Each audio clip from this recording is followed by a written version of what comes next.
welcome to Race of Worlds. We're at the end of the race now, and as you can see, all the riders are packing up and getting ready to travel home. And it's been a fantastic last 3 stages of racing since we last spoke to you, and the teams have really, kind of put it right into the end. Amazing racing after, kind of 13 days of riding is real kind of credit to both teams for what they've managed to achieve.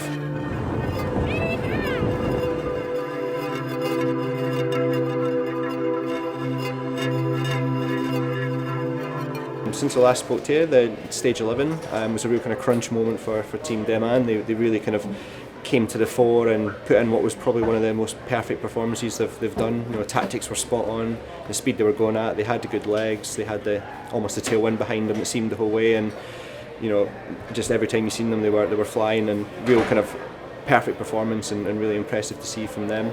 They kind of came in and beat Garan to stay in the race. It was a real crunch moment for them. If they didn't win that day, then that would have been it. Garan would have got the overall. So they stepped up to the mark and put in a pretty impressive performance over just over 6 hours. So well done to them. The first week of this race, Team Garan had won 5 out of the first 6 stages, so they were massively in the lead, and we've been crawling our way back every day since then. We're about to start stage 12.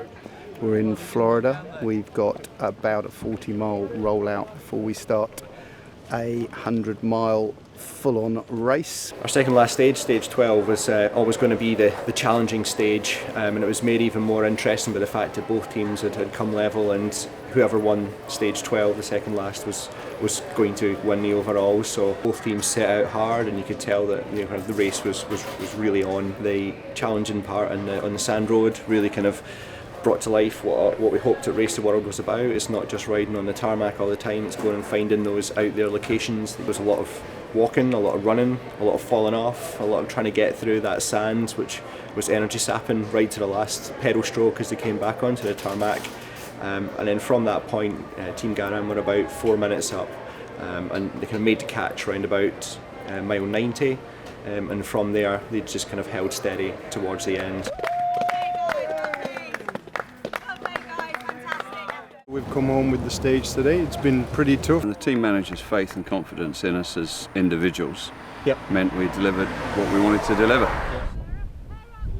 Stage 13, final stage, we had a solo enduro day, which was a real kind of test for each individual rider right up to the very last minute.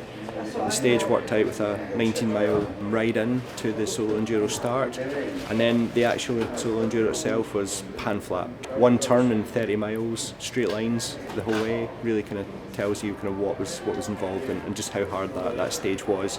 There was some impressive performances after 13 days, some really still quite quick times, and well done for everyone for kind of putting in that effort right up to last minute. We're in Miami!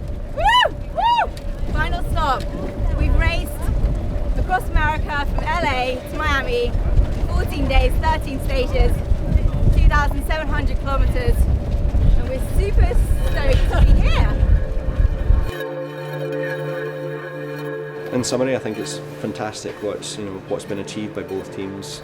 They came together at the start as 16 strangers who'd never really met each other, but quite quickly they kind of gelled as a unit, and you could tell by the end that they were really slick and on it, and cycling is the best team sport in the world, and I think we've proved that over this 2 weeks.